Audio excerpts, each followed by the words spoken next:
Hello everyone. It is the spooky season, and for the past few years, I have played some of the Horrified board game.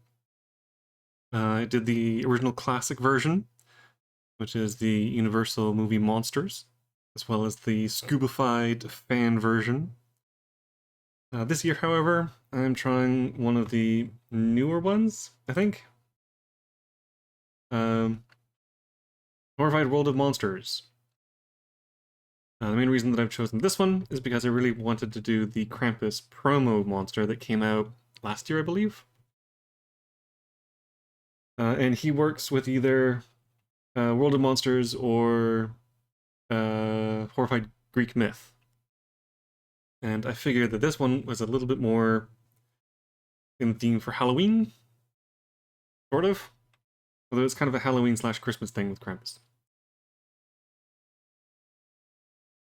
I have chosen to go with two monsters, Krampus and the Sphinx. I know this is kind of easy mode difficulty, but I looked into some of Krampus's rules just to get some clarifications, and it seemed like Krampus is actually quite a tough monster.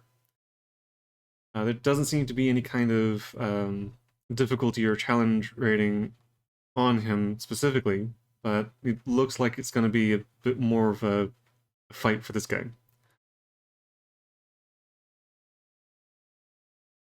So I wanted to do, I did want to do one other monster with him, just to do the two. But I figured that doing three was going to be a bit difficult, especially because the other monsters to choose from are either Jiangshi or Cthulhu, which are the two more difficult ones from the set, and the Yeti, which, as I'll show in a moment, is a bit too similar to how the Krampus works. So I didn't really want to do two monsters that had a similar mechanic to them. So yeah, going with just the two for now. The Sphinx is somewhat more complex. I think the Yeti is probably the easiest one to do. So kind of a medium and a hard, I think, is a pretty good combination. At least until I get a better handle on these things. Because, again, I have never played this version of Horrified before. Now, the basic game is the same. Like, Horrified is Horrified. Doesn't matter which version you play. The rules are all basically the same. But the monsters, the heroes, the cards, they're all somewhat different. So, not being familiar with this, not knowing how difficult Krampus actually is, I didn't want to just get blown away completely in my Halloween game. So, yeah, going with one other creature. So, the Sphinx has a little puzzle. A hero can spend item tokens while on the Sphinx's space in order to place the tokens on this little mat here.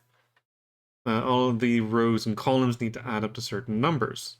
It's unfortunate that I've drawn a 2 for here. You start with 1, random 1, that just gets placed on for free. And you have to fill in the rest. So a 2 is going to make it difficult because I have to put higher numbers in these other spaces. So that's kind of unfortunate, but it is what it is. Once all the spaces are filled in, the Sphinx can be defeated by spending 6 green on his space. Krampus is a little bit more complex. So Krampus will move around and will try and attack and devour St. Nicholas and the 3 children that have been placed around the board. We've got one over here in Weir's Observatory, and you have 2 over here by the Sphinx. Okay, well, I guess the Sphinx won't be there for very long. So the children and St. Nicholas only count as enemies for Krampus, who I think will also go after regular villagers, but his preference is to go after St. Nick and the kids, because he can then shove them into a sack, which doesn't necessarily do anything bad. It just makes beating him a lot harder. Because anyone that Krampus has as a prisoner needs to be freed, and then they have to be brought to St. Nicholas and then placed under his protection. So each of these actions costs 3 strength of a particular item. So this is purple, this is teal. Once all 3 kids are under the protection of St. Nick, then the Krampus can be defeated, similar to the Sphinx. by spending 6 green while on his space. It comes with a bunch of special rules and things about how he operates and how he integrates into the game. One of the clarifications that unfortunately did not get very clarified, but I'm making a I don't know, house rule / executive decision. There's a contradiction on how St. Nicholas and the children actually move around the board. In one paragraph, it says that they move like citizens for movement and for attacks. But there's another paragraph here that says heroes need to use the guide action in order to protect the children by moving them onto the safe location, which is St. Nicholas's space. That doesn't make an awful lot of sense. According to the official video, the one that was put out by Ravensburg, the people who make this game, shows both the St. Nicholas and the kids being moved around like regular villagers, not using the guide action. So I think this third paragraph here is a mistake and should be ignored. So St. Nicholas and the children get moved as normal citizens. That means that heroes can pick them up, move them along.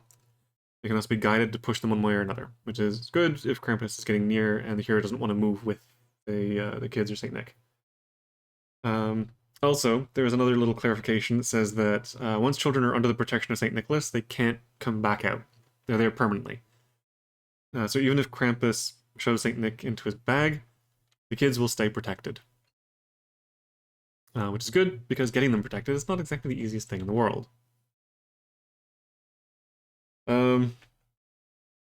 St. Nick has his own action icons, but they do conform to the color scheme. So he will act on green, red, and this is proper blue, not teal. So it's the same for World of Monsters, it's the same as the blue wrench, I believe, and not the teal gemstone.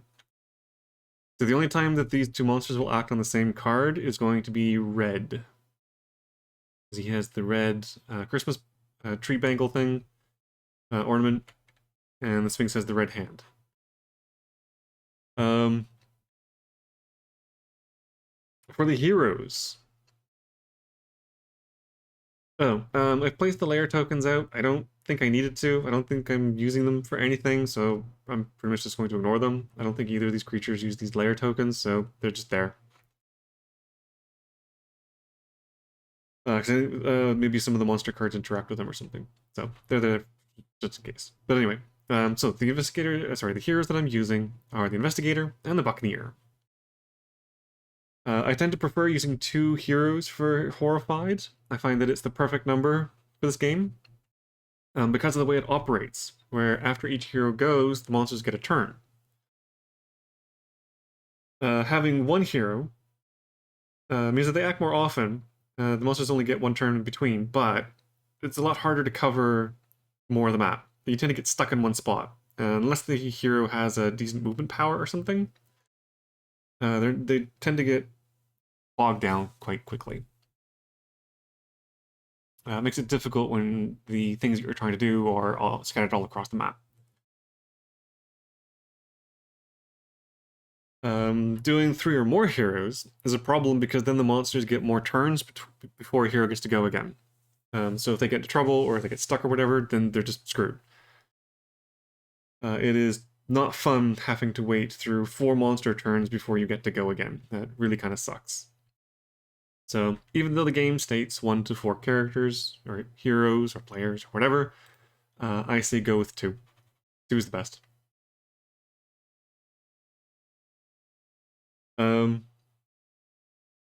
Right, so the investigators I'm playing, the heroes that I'm playing, I keep saying investigator because the investigator is the first hero. But anyway, so yes, I'm going with the investigator and the buccaneer. The investigator is nice because she can swap out 2 items for 1 from the discard pile. So it's good to be able to grab items back out, especially ones that are needed, like if the blue ones are needed or green or whatever. Or if a specific number is needed for this, and it has to be discarded due to damage or other use. The Buccaneer is interesting because at the start of his turn, he only gets 3 actions to start, but at the start of his turn he can discard an item to gain 4 additional actions. So as long as he's able to keep hoovering up items, he can do a lot.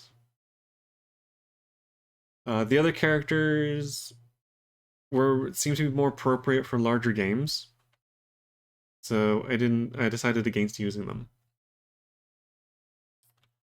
For the perk cards, the Investigator has the Location Inverter, which allows you to swap places with a monster. And the Buccaneer has Pneumatic Jetpack, which places a hero in any space. So these are really good for either getting heroes out of trouble or getting them to where they need to be. The jetpack in particular, because it can plonk down a hero on a monster, and then use an action to do a thing or defeat them. So some nice cards. Krampus has added a couple extra cards to both the monster deck and the perk. I think there's one for the perk and two for the monsters. So there are a couple of Krampus-specific cards floating around in there somewhere. I'm going to shuffle both of these, and I'm going to make sure that the Krampus cards are not on top, because I kind of want them to be. I don't want them to be the first things that happen. I want to give them a little bit of time to get to them. Although, I mean, when it comes to the perk cards, I might not get to them. I really suck at saving townsfolk, villagers, legends, whatever they're called. So I tend to not get a lot of extra perk cards. But we'll see. So yeah. Items have all been placed out. Monsters are in their locations, so the Krampus is going to start in Thornville Woods, and the Sphinx is in the Spectre Trail Caravan. The kids have been placed. According to the rules, the kids are placed by drawing an item out, and the kid is placed into that location. Those items are then put back into the bag. So they're kind of randomly scattered across the board.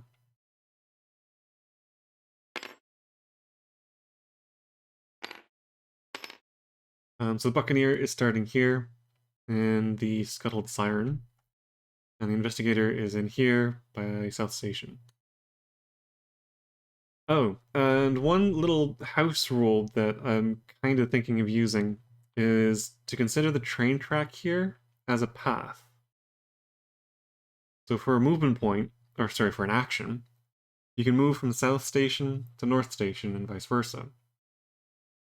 I don't think that's an official rule by any means, but I kind of like the idea of being able to move between the train stations.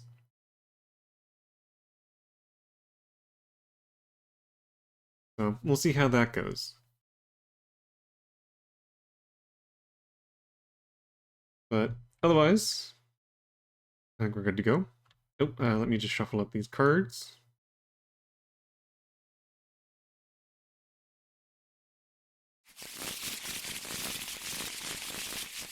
And just making sure that none of the Krampus ones are on top. And those should be good. I'm going to try using these dice. I did a couple of test rolls of them, and I did notice that they roll kind of weird.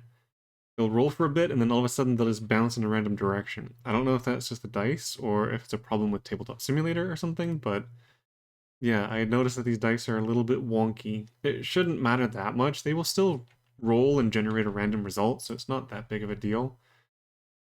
And I don't know, having them act a little bit like jumping beans should be fine. I will keep an eye on them though, just to make sure that they are rolling random values and not just the same thing over and over again, in a way that shows that they might be bugged.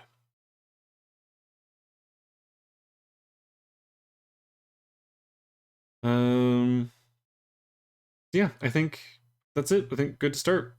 So, let's kick things off with a hero phase, which I am pretty sure I'm going to start with the Investigator. Which is probably a good idea, because it'll get, hopefully, St. Nicholas a little bit further away from Krampus. I think I'm wanting to go up.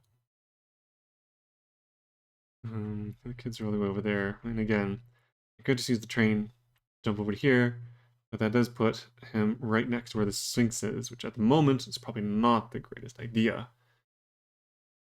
It might be worthwhile taking a longer way around. If I do 1, 2, hang on, where's the third Alright, there are kids over there. Okay, so yeah, I do need to come up this way. Alright, so yeah, coming over here might be a good idea to grab the kid and the items that are over here.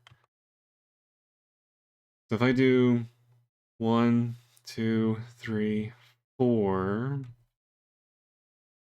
still puts her danger close to Krampus, but gives some protection against attacks.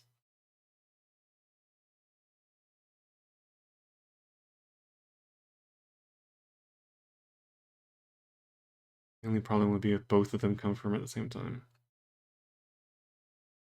I have had games where like the frenzied monster moves twice and the other monster moves, and they just gang up on one character. It's bad.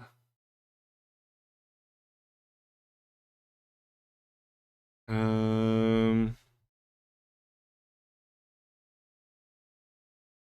Maybe I should just grab the one item and tuck into the Weir's Observatory. And I think green is better than purple. So let's go 1, and then just 2, 3, 4. Unfortunately, this blue item is not enough to be able to protect the kid. So I'll need at least one more point of blue. Which... that one's 3. That one's 2. There's not a lot of blue items on the board. Hmm. Oh, that's another 2. Eugh. Okay, well... alright. Okay, so 1, 2, 3, 4. That's it for the investigator's turn. So, see what happens with the monsters.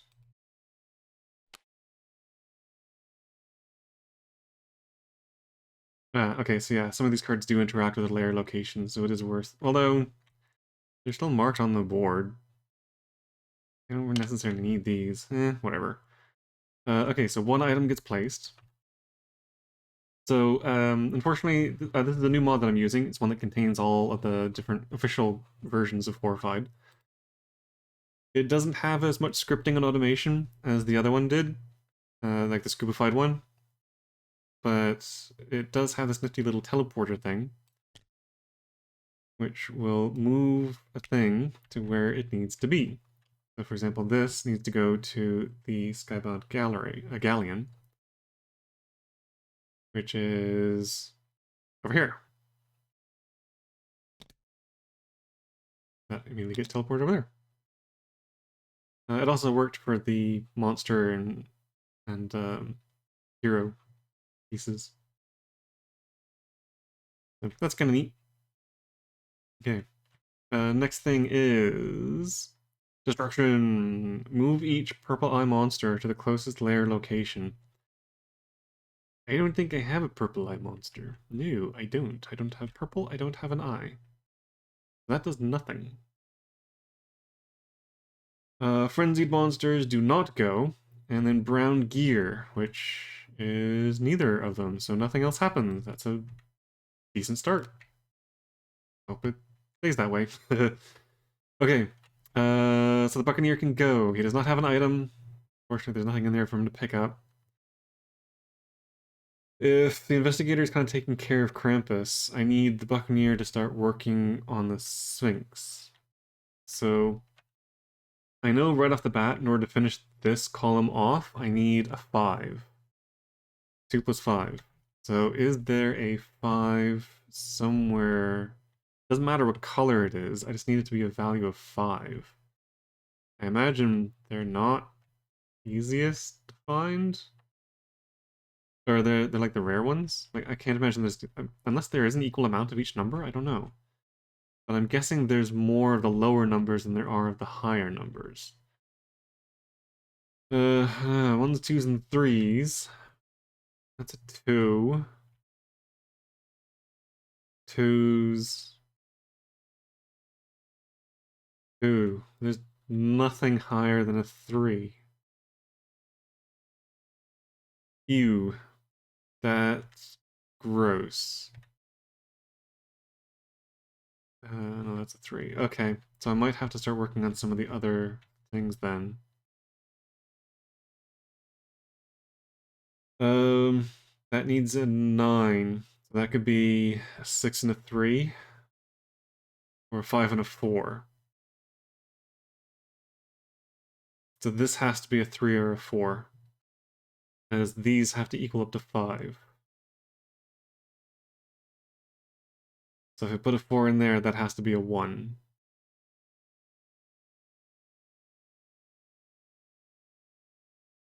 And then a 3, that has to be a 2. I could do a 3 and a 2. There's tons of 3s and 2s. Okay, well, no matter what, he needs to get some stuff just to be able to get the extra actions. So I think he's gonna go. He only has 3 actions. 1, 2, and then pick up the items for 3. I think that is a good idea. Oops. Wink. So he gets a Strollman and a hand of dialogue. What time period is this supposed to be? I thought this was like 1920s and 30s, like pulp thing, but I guess this is an arcane item, I guess. What did the investigator get? The Watcher's Eye. Oh, medallion. Okay. Okay. So the Buccaneer has a couple things you can burn. Probably ditch the one. Because it's another blue one that the investigator can pick up. Even though it is only a 1. Okay. Boom. 0. So no items get placed. Celestial Empowerment. Move each ghost monster 3 spaces towards the hero with the most items. Each ghost monster. I don't have any ghost monsters. So that doesn't do anything. Oh, then the worst. Oh no, wait. No, it's red that activates both. Okay, so unfortunately the Sphinx is going to activate twice. And he'll move 2 spaces. She. It. She? I think Sphinxes were normally she's. So yeah, I'll activate once on the Frenzy and then once on the Sword.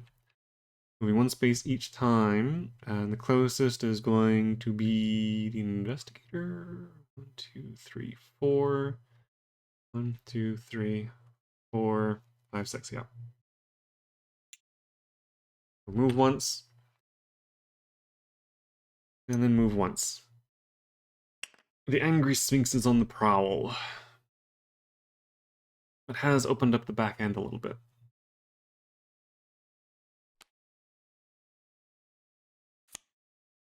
Okay. The investigator now goes. The investigator is going to start by picking up these for 1.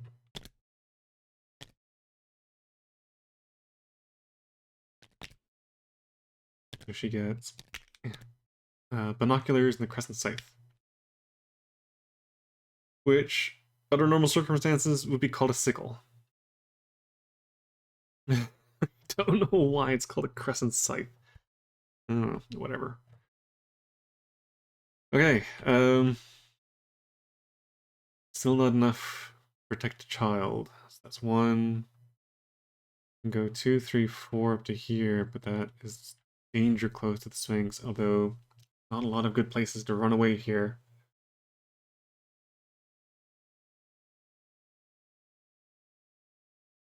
Could run back to the South Station in hopes of being able to get up to the North Station.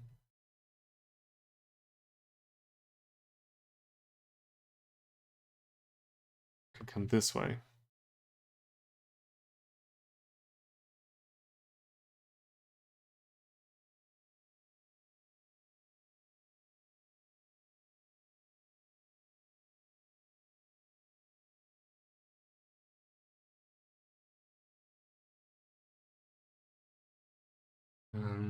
The other kids are up at the north end. So yeah, I don't know if I'm... I don't know if the train track thing is a good idea. It might make the game too easy. Just being able... Well, I mean, you have to be in one of these spaces. So I don't know. I don't know if it's a good idea to use the trains as a way to move one side to the other.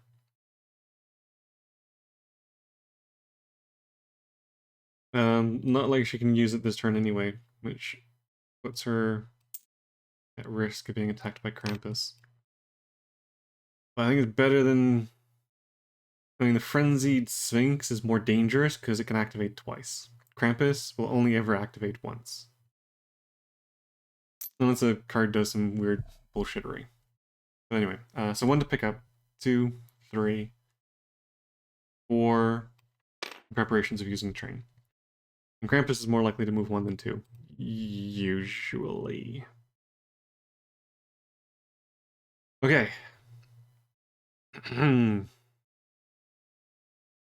Oh, I could. Ooh, I could swap places with the Sphinx. That might not be a bad idea, actually, because it shoves her into the corner rather than being 2 steps away from the caravan. That oh, but I don't think it takes. I don't think it takes people with. Oh, yeah,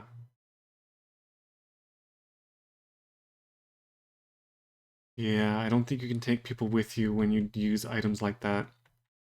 No, I have to keep it like this. Okay. Um. So yeah, that was 4. Ah, I can use this on another hero. I could swap the Buccaneer for the Sphinx. The Buccaneer is going next.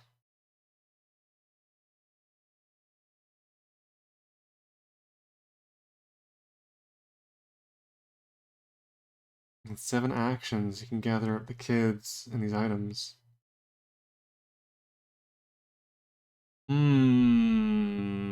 That might be a good idea. I'm going to do that.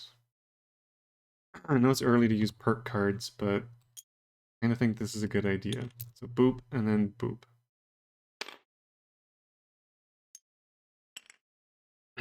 Okay. Oh, I see a Krampus monster card coming up next. That'll be interesting to see what that does. Oh, another 0 items. Dang nabbit. Oh no! Oh, and Krampus is gonna go. Okay, well, it's only 1 move. So move each teal gemstone monster to the closest hero. So unfortunately, that is the Sphinx. Fortunately, it doesn't actually get to go this turn. I don't think the Sphinx has the green bottle. No. Okay, well, shoving the Sphinx into the corner was a good idea, in theory.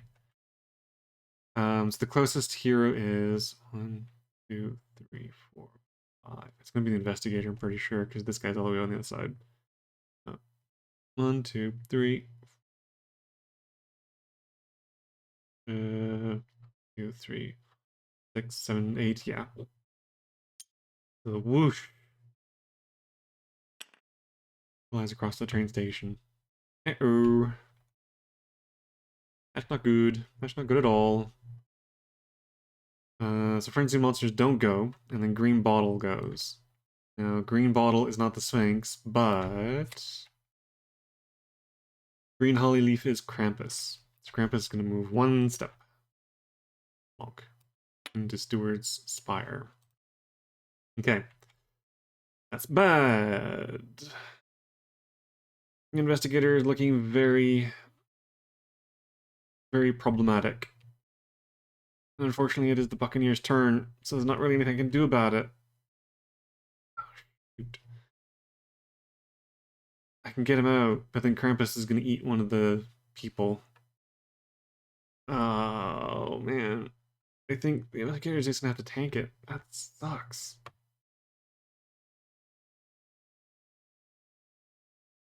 Um, I don't think there's anything that specifically states Krampus has to move into a space with kids or Saint Nick.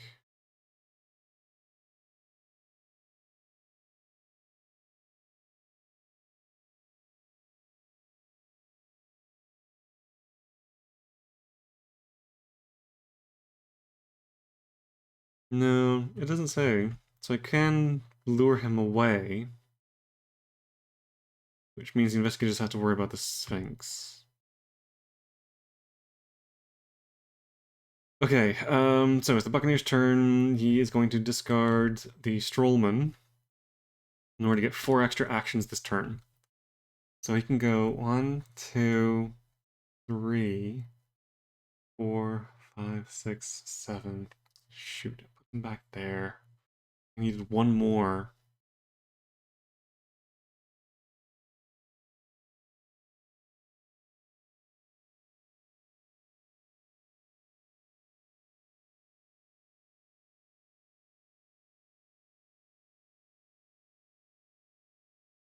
The only way to make this work would be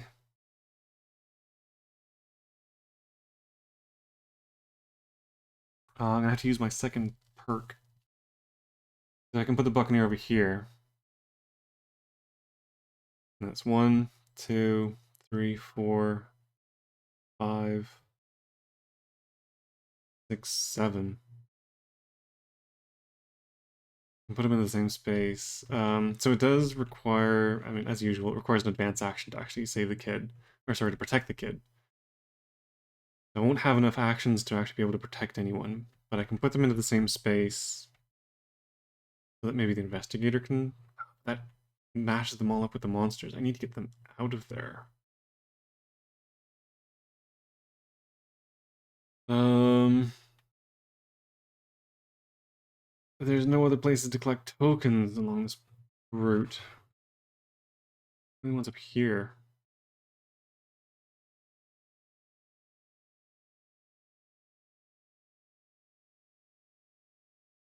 I teleport over. 1, 2, 3, 4, 5. Pick that up. 6, 7. That just puts them back there again. Ew, this is a conundrum.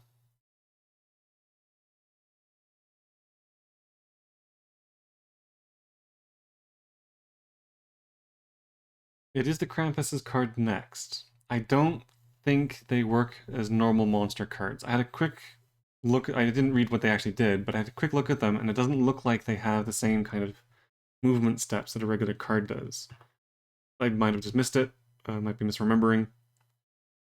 But I think it's something is a special thing coming up next turn. They might not do anything, although it might just be like Krampus goes on a rampage. As long as it's only Krampus.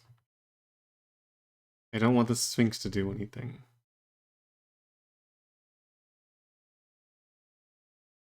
This is kind of where I wish I had the character that could move other characters. Although, again, if you move them, they can't bring people with them. Oof. Oof, oof, oof.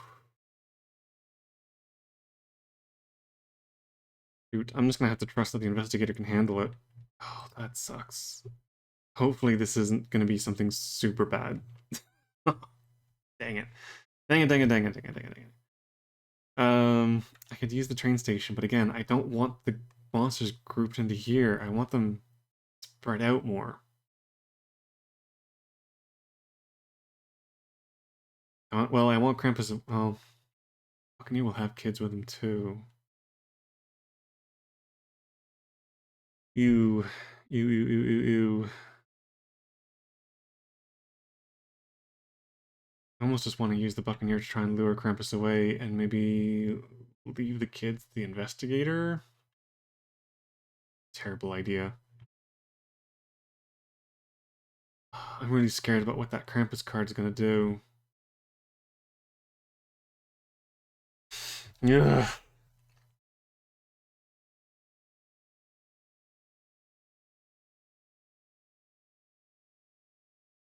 Okay.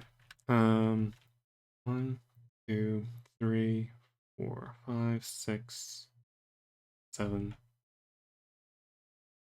Still one space too far away. Blah.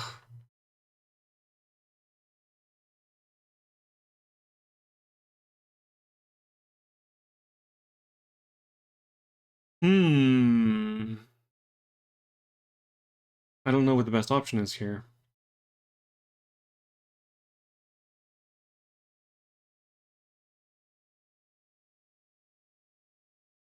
I want to lure the Krampus away, but I don't want to leave him on the Buccaneer for a turn, not on with only one item to tank hits with.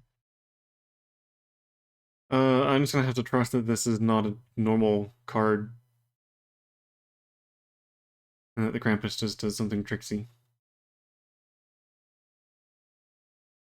Ew. Okay, so the Buccaneer's gonna still spend the item to get the 4 extra turns. Or actions. 1, 2, 3. Meaning Simon's Lash and a guitar. 1, 2, 3, 4.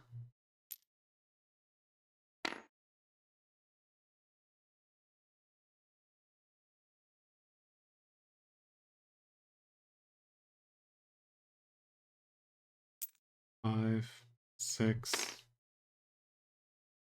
7. Load up on items. Okay, so purple can be used to rescue the kids if need be. Blues can be used to protect the kids. I've got enough to do 2 of them. And the greens I kind of need to hold on to, or I could put it into the Sphinx.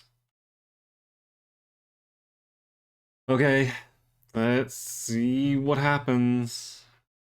Make sure you guys are here. Krampus card. What have we got?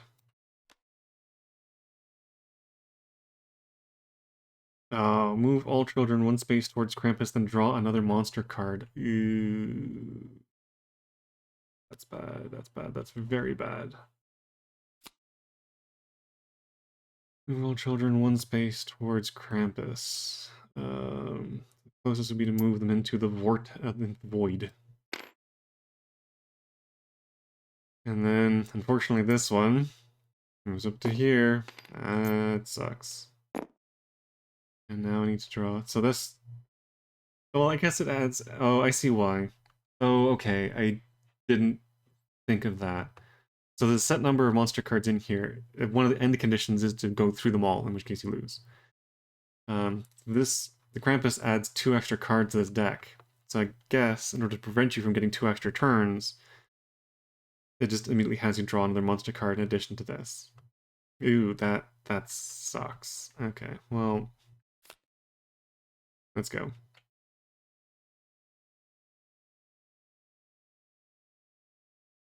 Well, at least Krampus isn't going.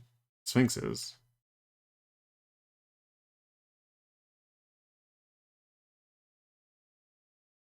It'd be okay.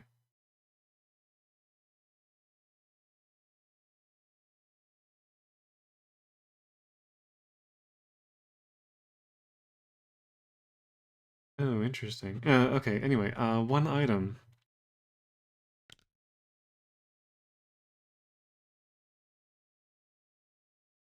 Nope, it's green. Whoop. Where'd it go? Oh, over here. To the roaming wolf. The unknown effigy. 4. Okay. Then each player draws 1 item from the bag or discard pile and keeps it. 1 item from the bag or discard pile. He's gonna take the blue.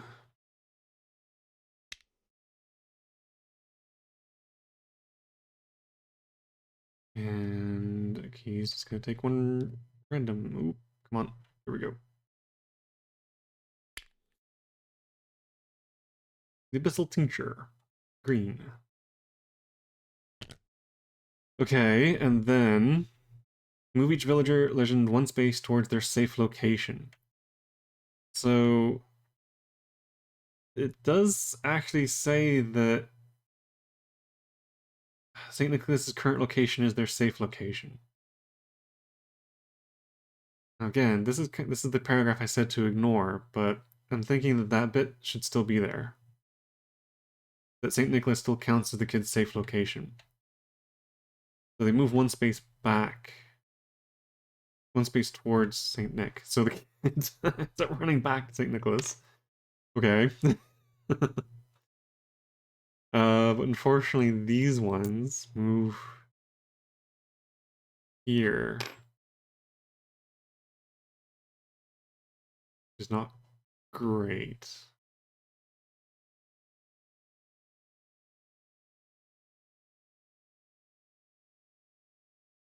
Okay. Then the frenzy monster does not get a turn, but the teal gemstone. So that's blue, not teal. But the blue gemstone, because I'm pretty sure it's blue. Is it blue? I think it's blue.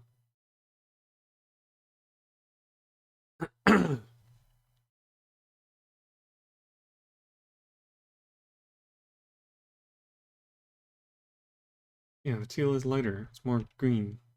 Oh, maybe that is teal. I don't know. I wish it said.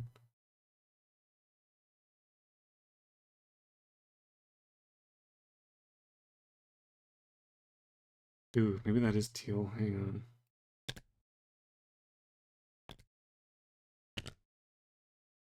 It is teal. Shoot. I mean, it's not quite right. I think it's more teal than it is blue. Well, I don't know. Hmm.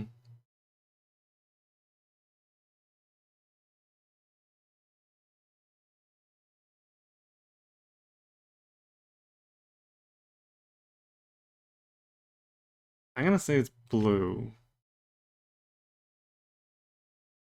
For no other reason than because it sucks to have both of these share two symbols.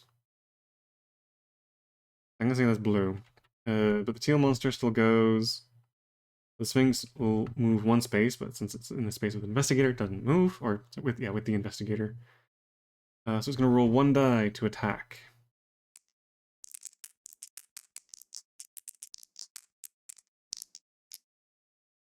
And score blank. Nothing happens. Yay. Alright, and that is that turn. So it is now the Investigator. That was the Buccaneer's turn. So the Investigator gets to go, and the Investigator needs to get the hell out of there and collect the kids, so I guess no using the train. Even if the Buccaneer hadn't collected them, they still would have moved pretty far away from their starting points, and using the train wouldn't have been a good idea. I still need to get these guys out of here. However, the Investigator now has enough items that I can use an advance action. I'm going to spend 3 points worth of blue. And kid number 1 is going under Santa's protection. Yay! That's 1. Then 2, 3. Snatch up the rest of the kids. 4. Into the void. So I'm assuming this is a regular location that I can move through. There's nothing in the rules about it counting as like in the original version, the classic version, there were some spaces that counted as water that heroes couldn't move into. I don't think that's the case here. I think this just counts as a regular location. I'm guessing they're like taking a boat from one dock to the other or something like that. But yeah, okay, so that's that done. Now I get a card for the Investigator. 3 items, James and Betty. Oh, I was just at the South Station. Well, that sucks.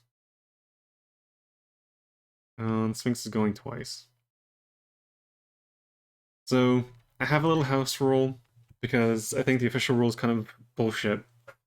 That when a villager or whatever pops into existence, it is invulnerable on the first turn. Because otherwise you get this situation, and I don't know why, but this always seems to happen. Every single time I have ever spawned a villager, It's always being in the exact same space as where a monster is, and that monster is always going next. So the villager instantly dies with no chance whatsoever to get it out. I'm kind of sick and tired of that happening because, like I said, it happens every single time. So even though James and Betty are popping up here and the Sphinx is going twice, James and Betty are immune to damage this turn because screw that. The only problem is that Sphinx is going to come after the investigator, which, but that's fine. So James and Betty are gonna pop out down here, which blows, but what you gonna do? Oh, sorry, 3 items come out first. So 1, 2, 3. Ooh, that looks like a couple more blues. More crappy blues. At least that's a decent purple. And they're going to go all down this left-hand side. Cool. Okay, then James and Betty pop out. The safest way to traverse town is aboard the night train, but the conductor sings such maudlin tunes. See, that seems to suggest that you should be able to traverse town using the train. So that's kind of weird. But anyway, so Frenzied Monster goes, which is the Sphinx, and then the Sword will go, which is the Sphinx. So it's a movement of 2. Boop, boop. But then it gets to move again. So it's going to move into the void, and it will attack using 2 dice.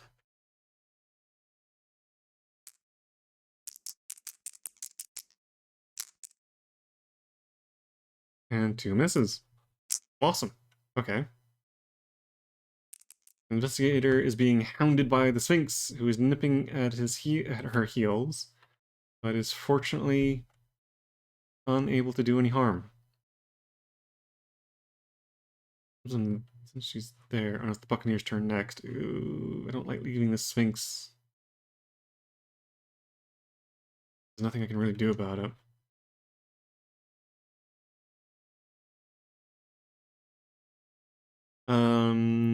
Okay. So the Buccaneer gets to go. He's going to use this. Get his 4 extra actions.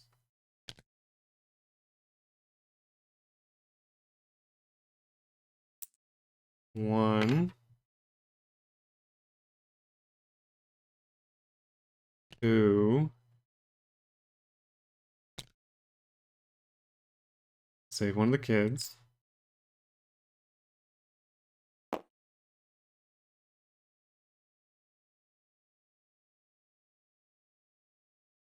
3. No, I need that.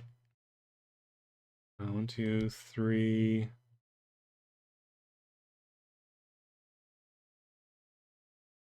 Means I have to get a 6 for there.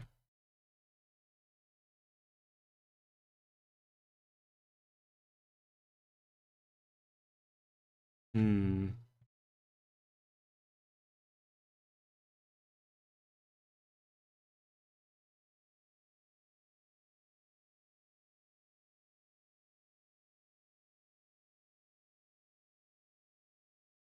You know what?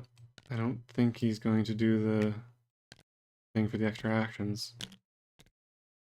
I think his better thing is do 1, save the kid, put a token on the Sphinx.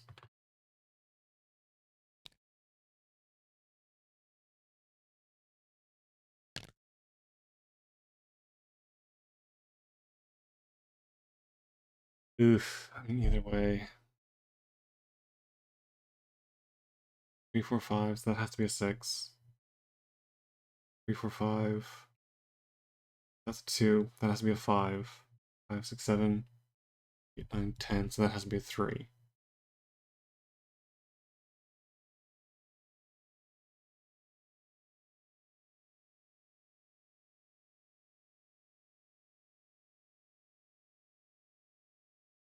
That's almost a 1 through 6. I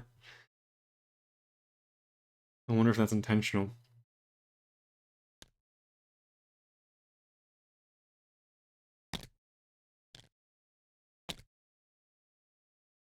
Okay, yeah, we'll go with that. I think no matter what, I might need a 6 regardless. Okay, so 1, 2, 3. The reason why I'm leaving him there is so that he can take hit from the Sphinx. Because he has items to spend. Again, burning items is never a good idea, but he can take the hit. And as long as he has an item left, he can get the hell out of there really fast.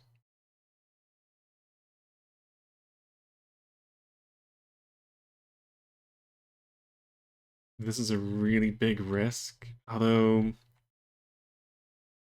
could just book it with Saint Nick and the kids. Saint Nick and the one kid.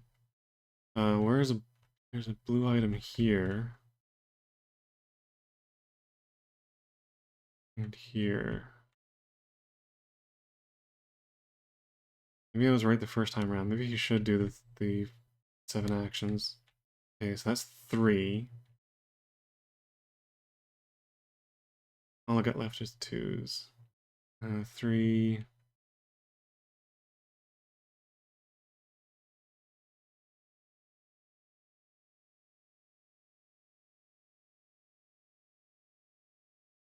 4.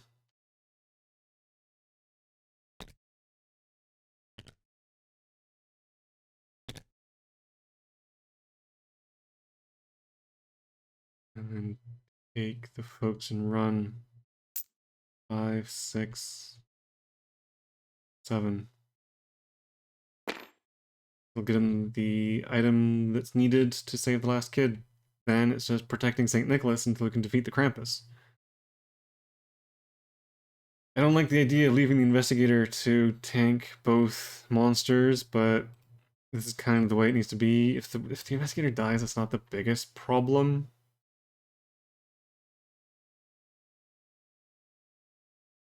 Oh, although James and Betty's now in danger. Ah, screw James and Betty. They appeared in what literally is the worst place for them to appear. They could have popped up literally anywhere else in the entire town and it would have been fine. But that is the worst location possible for it. So you know what? Screw it. Krampus can go and take out James and Betty. It'll pull him away from the investigator and the remaining kid, I guess. Um,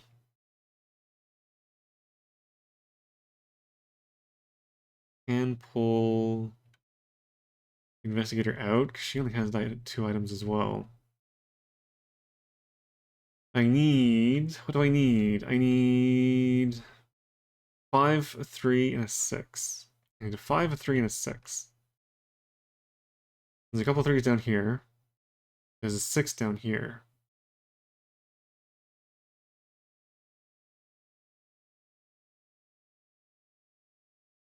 So maybe what I should do is use this. Now the investigator's not escorting anyone. Teleport her down to here. The investigator is going next. So she'll be able to grab up this stuff.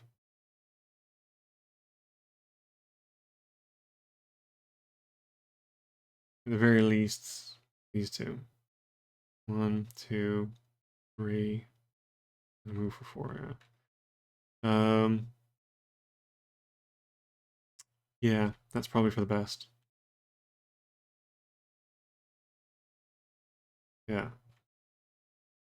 Is anything been discarded that is useful? 1, 2, 3, 2. Nah, nothing really. Okay. Yeah, I think that'll do it. Alright, so it is Monster's turn for the Buccaneer. 2 items.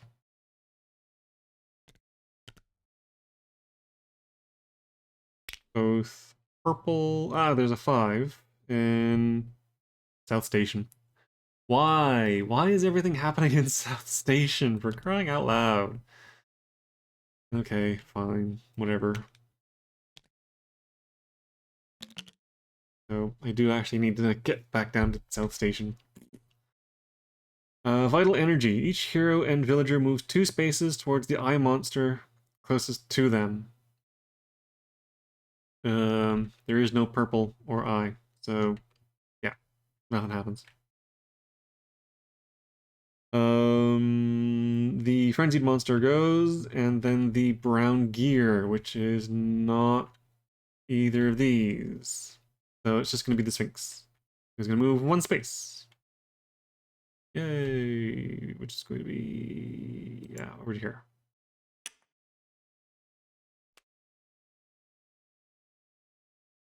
Reach. Okay. Next up is the investigator, who is going to grab this for 1, 2, 3, and huh.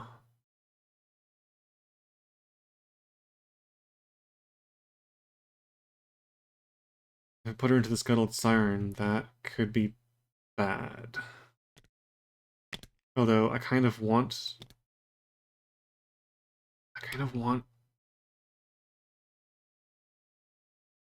6 and a 3. I could do both of those. Doesn't mean getting the Sphinx on top of the investigator. Ew, that's not good. That's not good at all. Means she only has 2 items to burn.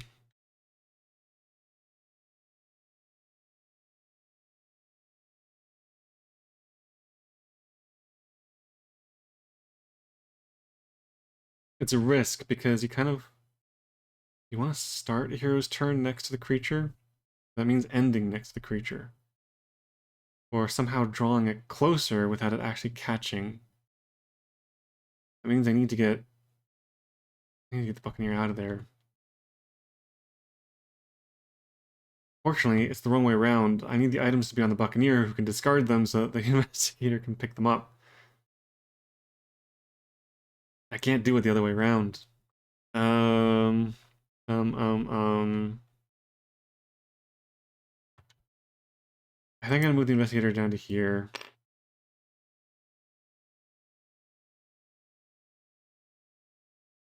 If somehow James and Betty survive, it means that she can come over and pick him up.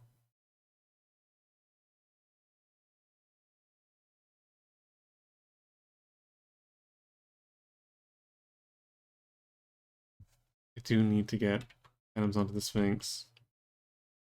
3, 4, 5. Ah, it's not enough green to be able to defeat the... Oh, but that would. Okay, so if she picks up the Hand of Dialogue, she could defeat Krampus. Maybe. Okay, so yeah, there's a couple of different options available. Let's see what happens if the monster turn for the investigator. 1 item. There's going to be a green ornate mirror at the House of Dusk, wherever that is. Oh, there's no 2 items in there. Okay.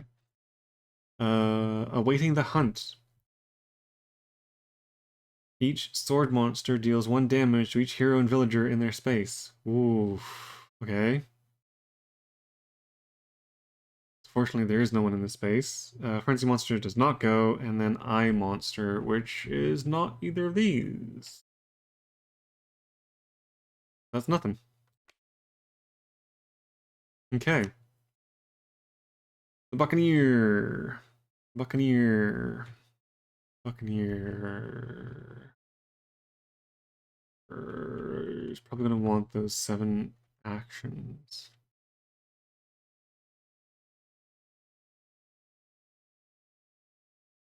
Where was the... What do I need? I need a 5. Where was the 5?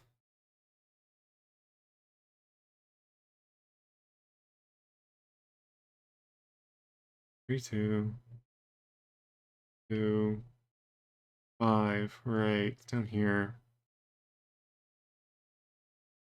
Do I want him to have 7 actions or just 3?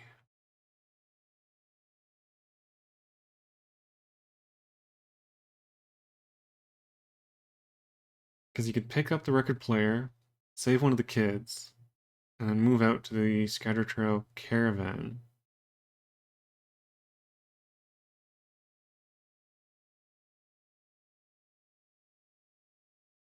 What would I do with 4 more actions?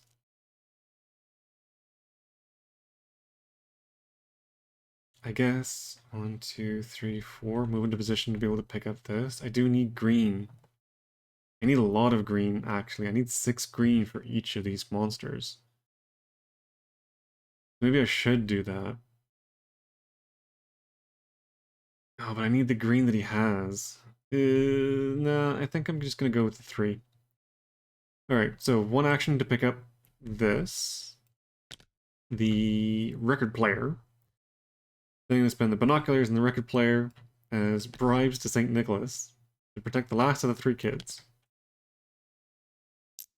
So they're now done. Now I just need to defeat Krampus. And for number 3, they're going to move up to the caravan. Okay. 0 items, boo! Celestial Empowerment. Move each yellow ghost monster 3 spaces towards the hero with the most items. Yellow ghosts. Neither of them have yellow or ghosts, so nothing. Then the Sphinx goes twice. Only moving once each. So the closest is 1, 2, 3, 1, 2, 3. Either way, which way do I want it to move?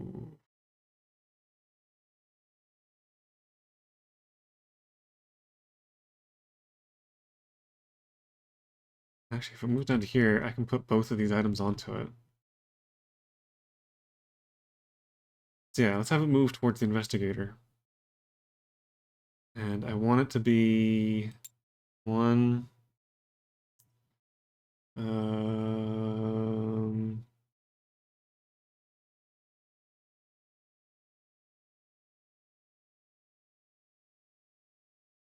oh, right. I don't really want the Sphinx and the Krampus to be too close together.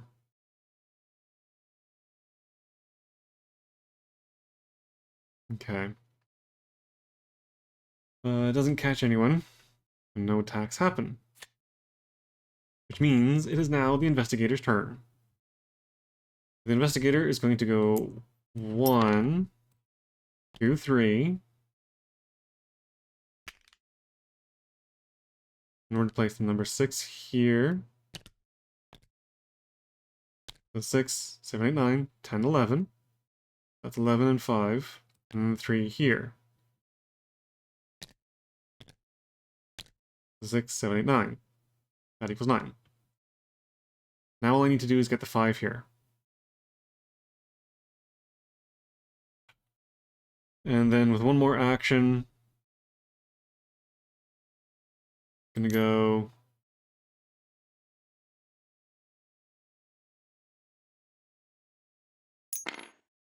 Ooh, could go into the House of Dusk. Grab that green item that's in there. It potentially pulls the Sphinx further away. Again, the investigator might take a hit here. I'll have to see. Okay, well, here we go. 3 items. So it's a new person. Okay. Yeah, the investigator's gonna take a hit. Okay. Man, that Sphinx has had it out for the investigator for the entire game. Anyway, 3 items.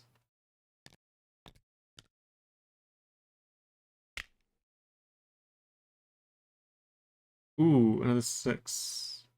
Full journey. Where's that going? Oh, I don't need a 6 anymore. I need a 5. Oh. And no greens. So these are basically armor. Okay.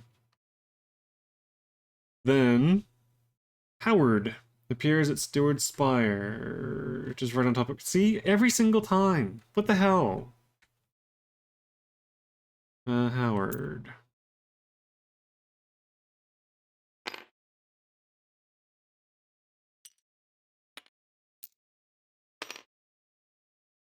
I don't know why it always does that. It's so annoying. Hello, my name is Howard, and I'm an historian of sorts, and an owl of sorts. Well, at least the Krampus is not going. Oh no, wait. No, that is the Krampus. Yeah, so unfortunately, I think James and Betty are dead. um, so the Frenzied Monster is going to go. It's going to go boop. And then attack the Investigator for 2 dice.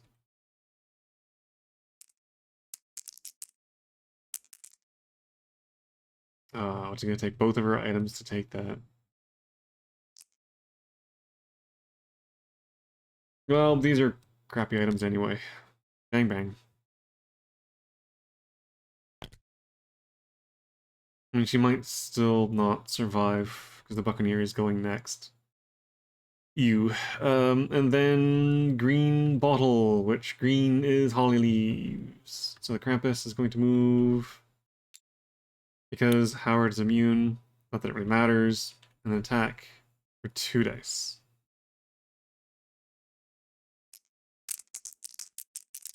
Knowing that his end is near, Krampus starts taking out his anger on the poor innocent villagers, which dies. Yeah.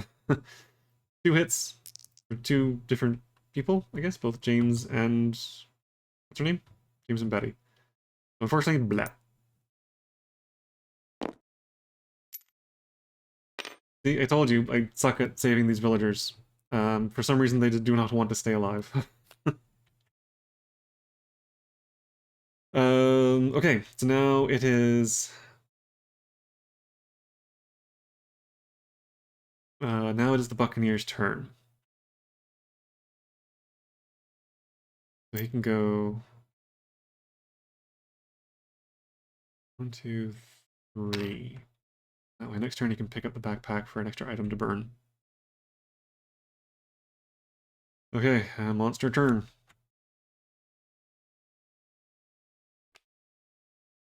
Two items.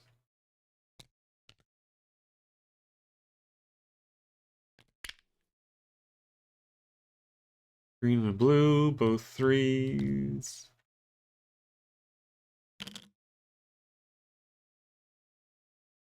Mill. I think that was the other one? Yeah, typewriter was the other one. Okay.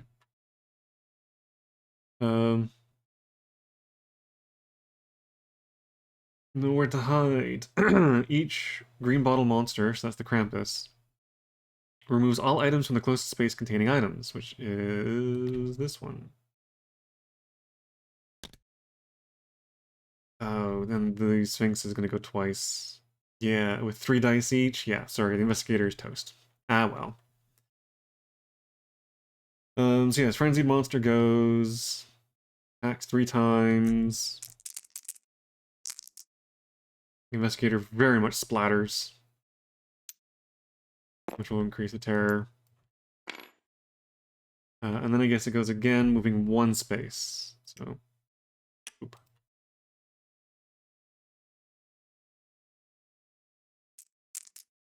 Okay, well that's shitty. Um,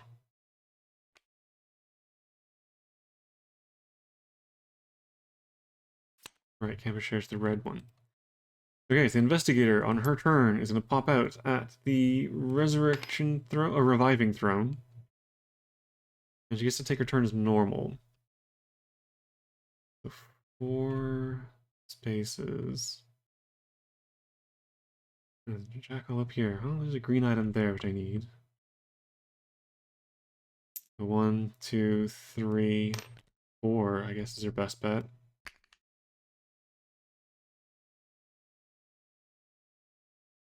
And it's another monster card. Yeesh. This is the point where I start burning through monster cards way too fast. Ooh, weird. Okay. 0 items place. Deja vu. For each monster, draw and place an item token. Then place the monster in that item space. Yeah, okay. So the Sphinx is gonna get another Strawman in the House of Dawn. Oh, wait. So that's the House of Dusk. House of Dawn. Ooh. Why does the Sphinx have it out for the investigator? Seriously. What the hell? And Krampus. Watcher's Eye and the Spectre Trail Caravan. Ooh, jeez. They both leapt up to extraordinarily dangerous locations. That is, however, another green item. But it is only a 2. I have a 3 and a 2. I need to get a 6 to Krampus. I need to get 6 green to Krampus, and I can end him. Frenzied monster moves 1 space. Whoop-de-doo. And attacks the investigator again. For crying out loud. For 2 dice. What the hell?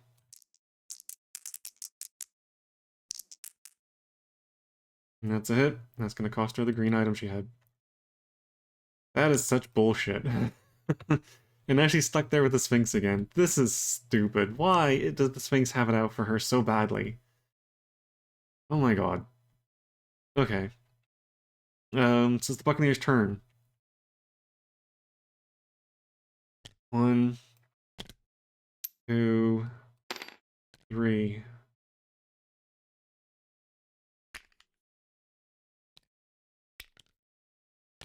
That gives the Buccaneer enough to end Krampus. We'll need to get a 5 item for the Sphinx.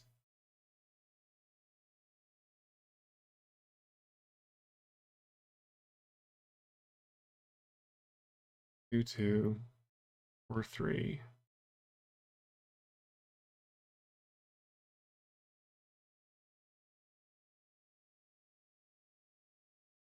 2.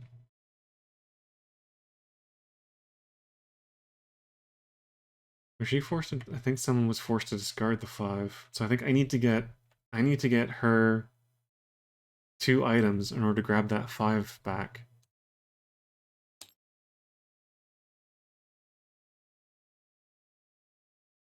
Come on. 3, 2, 3. Yeah, there's the 5. Hmm.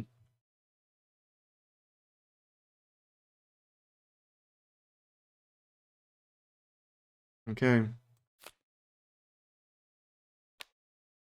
Um. Yep. The investigator is dead again. Wow. So 3 items get placed.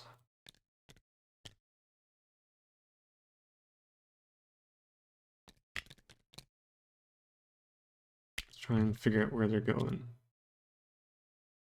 There's a lot of stuff gathering down that south end. I need to get the characters down south. Okay. Miss Spindlewood appears in the House of Dusk, which is this one way over here. Okay. So she should be safe for a bit. Spindlewood.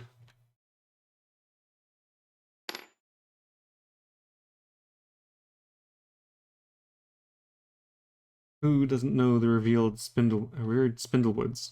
Caretakers of artifacts that wash up on our lakeshore. Okay, Frenzied Monster is going to attack the investigator with 2 dice.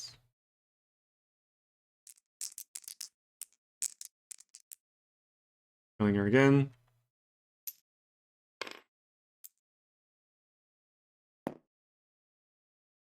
And that's it. No brown gears.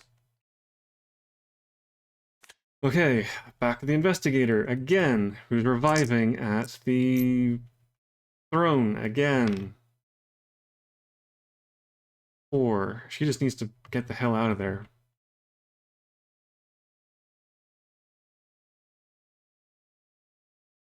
One, two, sorry. 1, 2, 3, 4. That's all.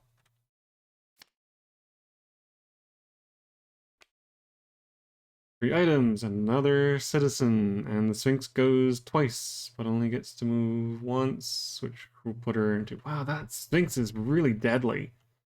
It is zooming around the board, just slaughtering heroes left and right. So 3 items, although I kind of want it to be on his space. I don't want it to kill him. Sorry, 3 items? 3 items.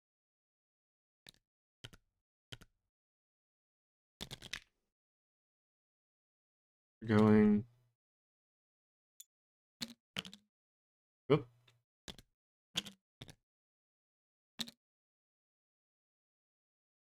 There's... No, yeah, okay. And then Mari gets placed. Mari.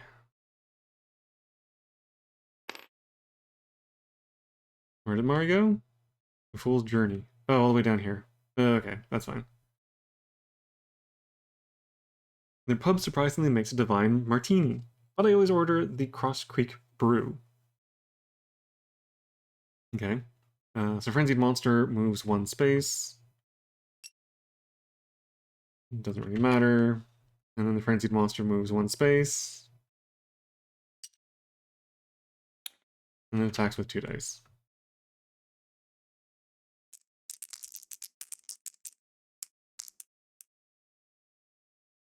One hit. Okay, that's fine. I can get rid of this.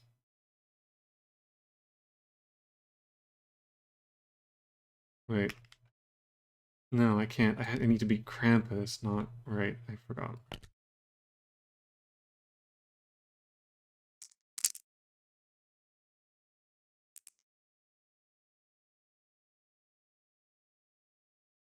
Ooh, he's still miles away from being able to get to... Oh, good grief. Yeah, this is where things start to get really kind of... I mean, it's still got 18 cards, but it's going to take me that long just to be able to line this up correctly to be able to get it to pull it off.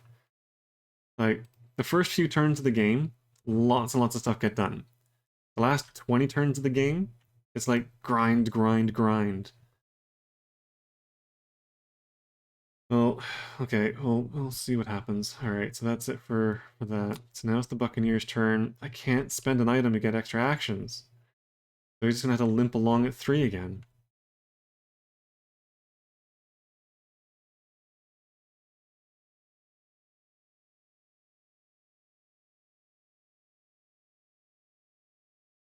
One, two,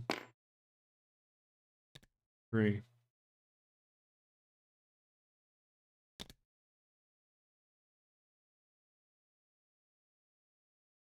There's a little buffer, I guess, for the greens, but still, that is terrible. That is really, really terrible. Okay, well, let's see what we got here. Oh, this is a good one. Okay, this one's fine. Alright, 2 items. I mean, it's not great because the investigator's going next, so the Buccaneer's still in serious danger. Whoops. One in spot, nice. One in there, okay. Vital Energy. Each hero and villager moves 2 spaces towards the eye monster closest to them. There is no eye monster, so blech. Frenzied Monster moves 1. Doesn't really matter. Might as well just move her down there. Then Ghost Monster. There is no Ghost Monster, so nothing happens. Okay, the investigator needs to get some items in order to do swap. So 1, 2. Trades both of these in order to get the 5.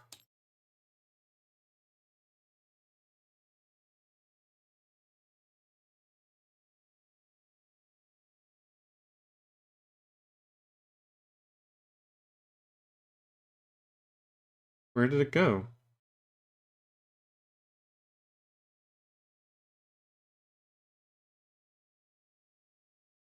Wait, did I draw tokens from the discard pile for some reason?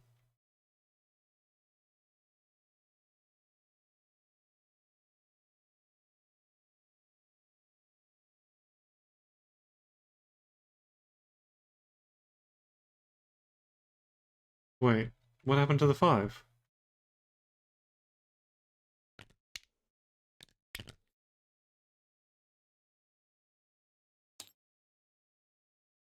Did I draw a discard token rather than a regular token for some reason? What the hell just happened?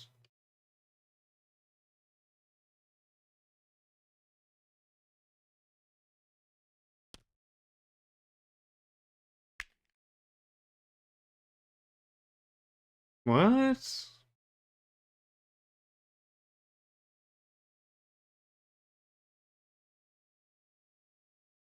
What did I do? Where did the 5 item go?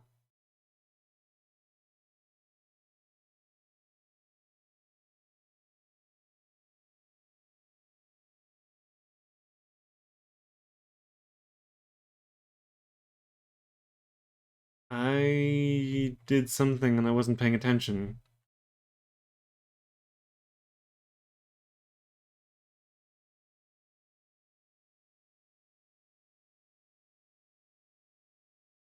The 5 item is back down here. Wait, what? I mean, if that's the case... What, did I draw from the discard? Grab the item? Or what happened? Why is this back out here? Oh well, whatever. Doesn't matter. 1, 2, 3... And I'll grab these items here.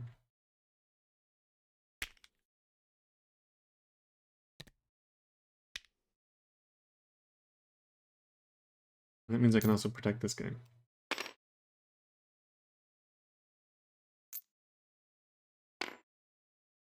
Howard, who wants to go to the Roaming Wolf, which is this one up here.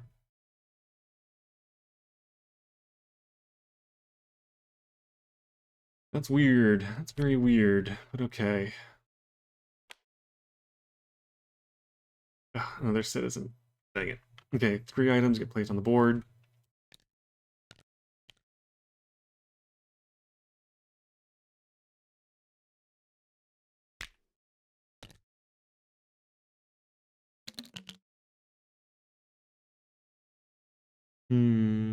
Okay.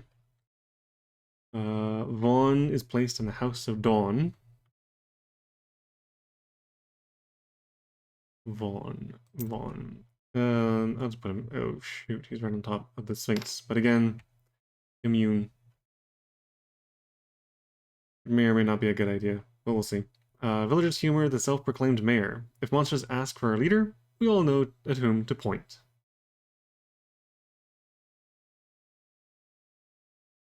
Why are there extra O's? I noticed on the other one as well there were extra O's. Is it just meant to be spooky or something? Anyway, Frenzied Monster moves once. Unfortunately, it's going to move into here. And then attack with 2 dice.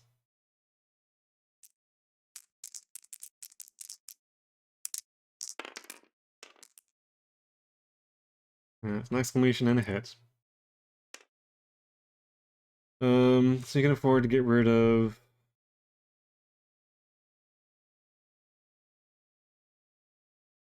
Okay, so the Sphinx's thing is... characters have to...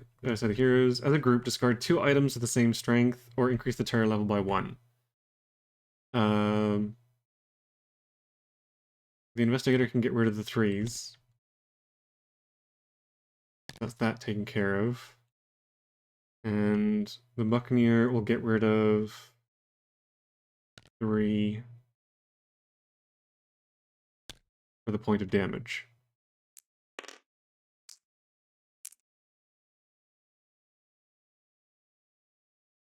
Okay, I have no, have no eye monsters, so that is the end of that.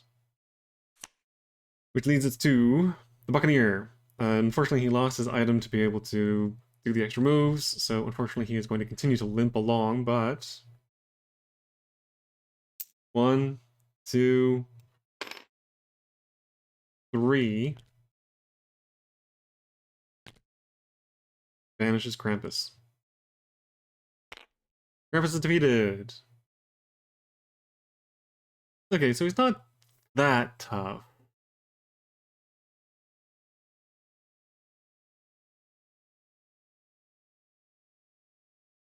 His power activates, it's pretty devastating. But yeah, he's not the worst. I mean, I still have the Sphinx to defeat. I'm pretty sure I'm gonna beat him. Maybe. Maybe. Um, maybe I could have done this with 3 monsters. But we'll see. Anyway, so that's the Buccaneers 3.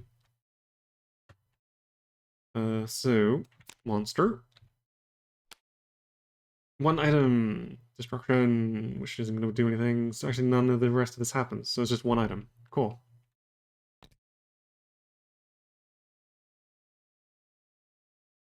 Goddess of Spirits. Come on, images load.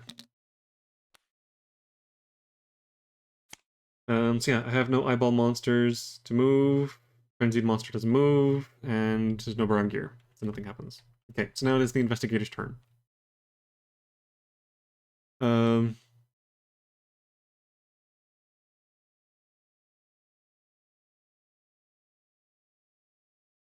one, two,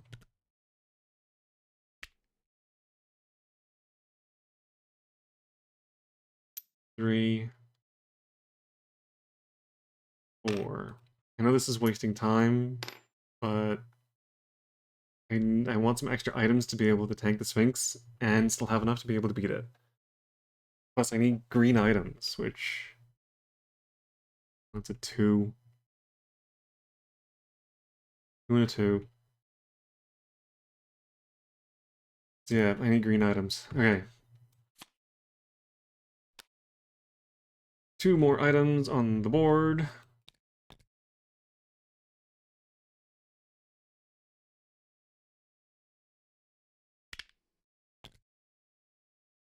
Going into those 2 locations.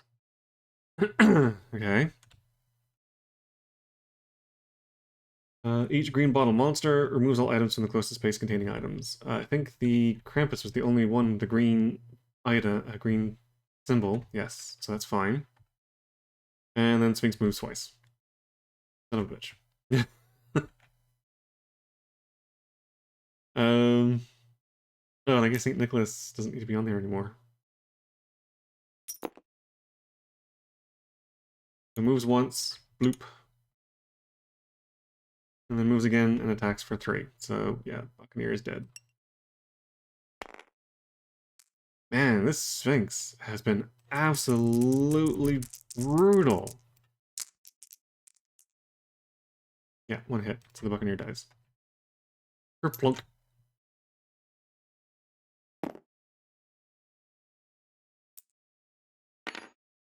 I may lose this just because the Sphinx keeps killing everybody. Good grief. Oh, wait.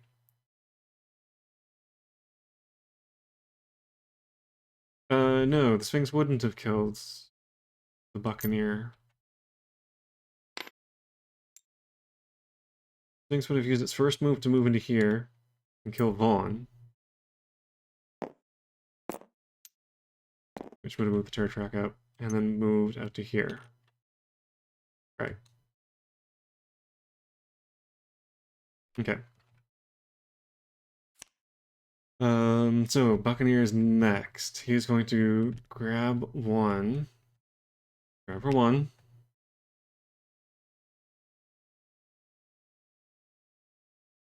Uh, 2, 3. At this point, it is just snatching up as many items as possible, tanking the Sphinx, and then trying to throw as many items onto her as possible in order to finish her off. Within 7 turns each. Yikes, yikes, yikes, yikes. Okay, 1 item.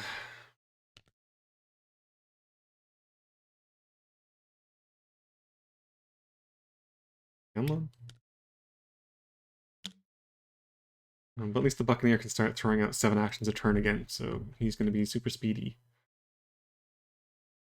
Each sword monster deals 1 damage to each hero, blah blah blah, in their space. There's nobody in the space with the Sphinx, so that's fine. Then nothing happens. No frenzy and no eyeball monster, so that's good. Okay. Investigator is next. Investigator is going to 1, 2, 3, 4.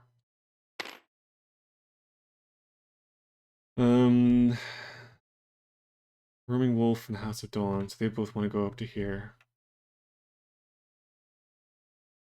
Not that they're likely to make it. We'll see. Oh, and now there's Remy. In the woods. 3 items.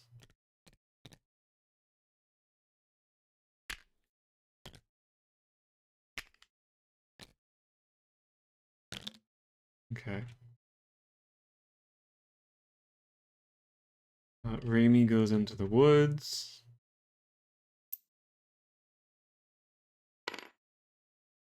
And then perhaps Remy would capture better footage for his documentary if he weren't always running away. Frenzied Monster moves 1 space. Which at this point, his closest target is going to be 1, 2, 3. 1, 2, 3. Nobody else up there. So let's move the Sphinx towards the hero. And then no ghost monster. Okay.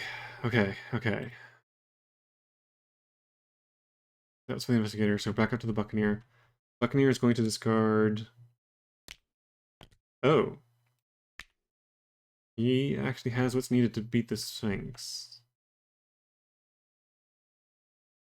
But he can't. He had 1 more action. Oh, dang nabbit.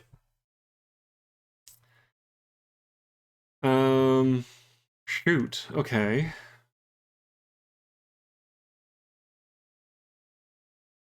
Okay. Okay, this might work. He's gonna discard this. Hang on. Yeah. He's gonna discard this. You get 7 actions. 1, 2, 3, 4, 5, 6.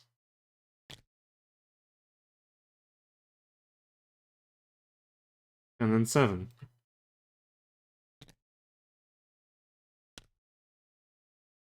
And Sphinx is defeated. Jeez. Oof. So, one of the things about this game is sometimes you have to be lucky. If that green 4 item hadn't been put down there, and if he didn't have exactly what was needed to pull this off, that would not have worked. As it was, I was thinking of sacrificing him just to get the 5 item onto the Sphinx.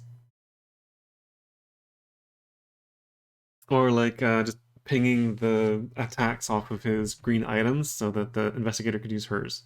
But I mean, with her being so ridiculously far away, it would have taken like 2 more turns for her to get up there. But as it is, that worked out.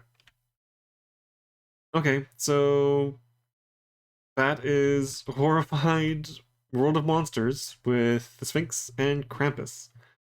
Krampus was not as difficult as I was expecting him to be.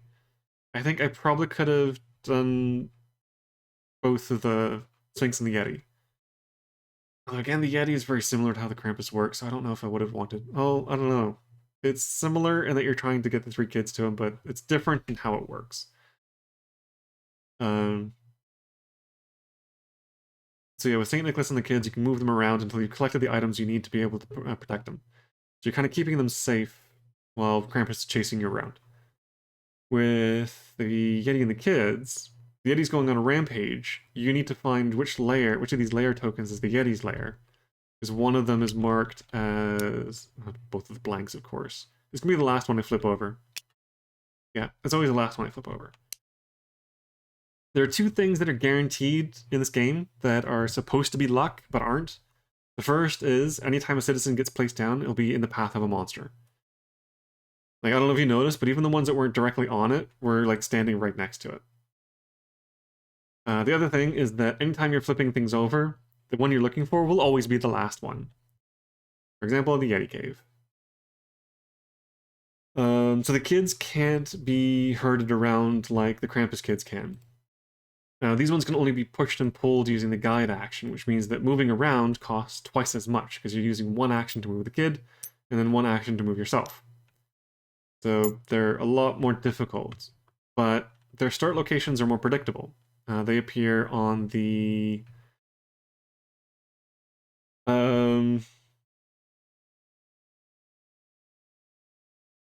what is it? I think it's the 456 location. So the ones that are marked as Frenzy 456. Or no, maybe not. I can't remember where they're placed, but I know they're placed on certain... Oh. 3, 5, and 6. So over here, 3, 5, and 6. Unfortunately, 2 of them pop up where 2 layer tokens are. So if you're lucky, and one of these has to be happens to be the layer token, like this one here, it means that one of the kids starts on it, you can just immediately push them over. Another one's right next to it, so you just guide and then push in. And it's just the other one in the House of Dusk, that takes a while to move over. So again, it's like, if you have a hero here, you can guide it in, guide it out. And then you move over for 3, and then guide it out for 4. And then 1, 2, and then 3 to push it in. So it takes at least 2 turns to get a kid from here to here. And that's if you're lucky enough for this one to be the thing. This is probably the best one to be the Yeti layer. It sucks if, for example, either of these ones are. This one, I think, is probably the worst. No, this one is. This is the worst one for the Yeti layer. So again, there is quite a bit of luck to this game. If the Yeti layer is up here,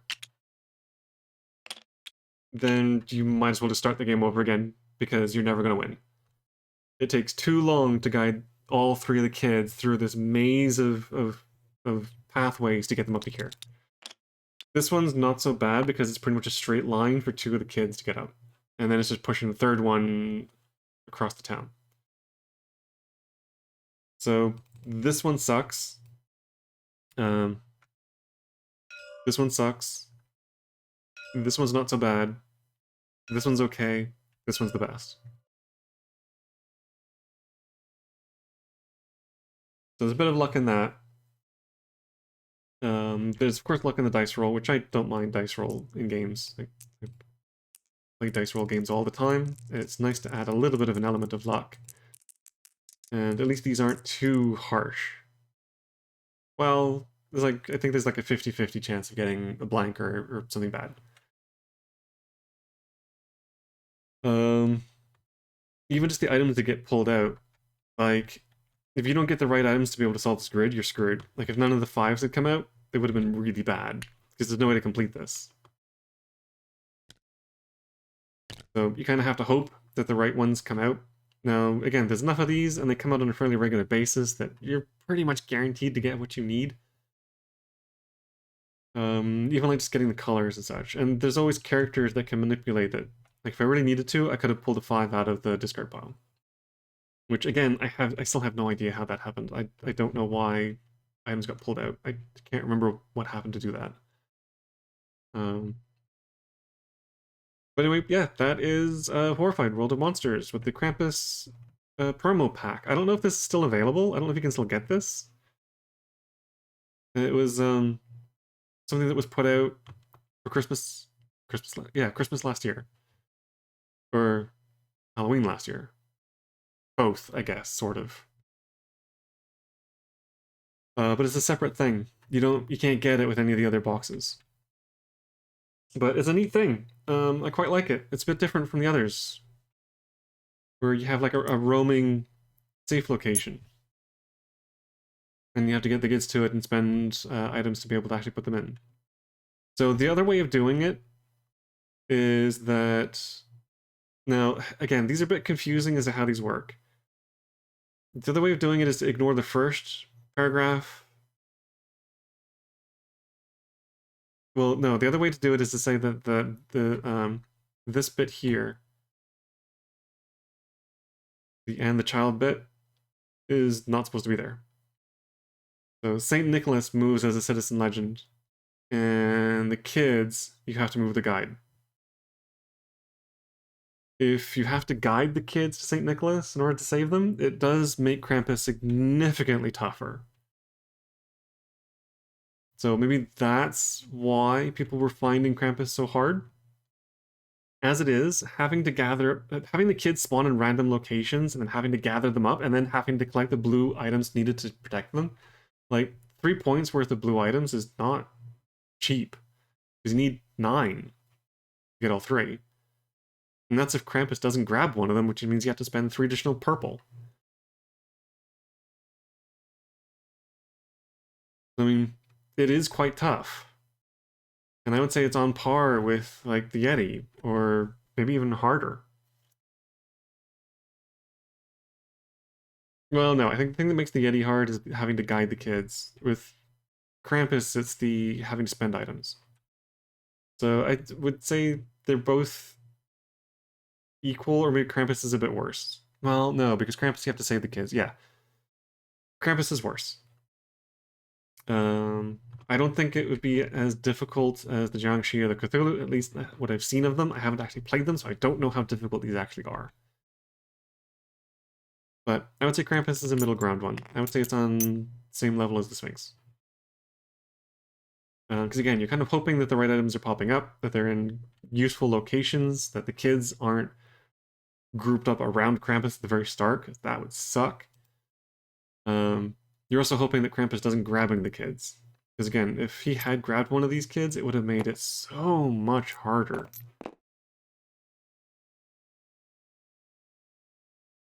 So anyway, bit of luck, bit of strategy. I think it's a really nicely balanced game. It's a lot of fun. It's really great. It is one of my favorite games. So I'm going to keep pulling it out every Halloween in order to continue playing it. I still really want to try the Greek mythology one. There's the fan-made ones like Scooby-Doo, which I wouldn't mind trying again. The other one I found is a Horrified D&D, which I'm fairly certain is a fan-made one, even though it looks like a professional one, like an official one. It has a custom board, it has monsters and characters and cards, like it is a full version of Horrified. It's pretty amazing. So I wouldn't probably wouldn't mind checking that out at some point, even though I'm not the biggest fan of D&D. There are other role-playing games that are significantly better. I think D&D is only as popular as it is because it was one of the first. But it is, despite its own claim about itself, it is not the world's best RPG. In fact, it is far from it, but I won't get into that just now. That's a rant in and of itself. But anyway, Horrified, great game. Absolutely fantastic. I love it. Hope to play more of it. But I think that will do for now. So, thank you all so very much for watching. And got a bunch of other stuff also on the channel, more regular things. I'm playing through Time Stories at the moment. Kind of put it on pause in order to do some Halloween stuff, but it will be picking up again. Holidays might get a little busy, so things might slow down a little bit over the holidays, but otherwise I will be back for more Time Stories and other stuff throughout the next couple of months and starting up again next year. And yeah, next Halloween, more Horrified. Who knows, maybe there might be some more versions of it out by then. But otherwise, I will see you all in the next video.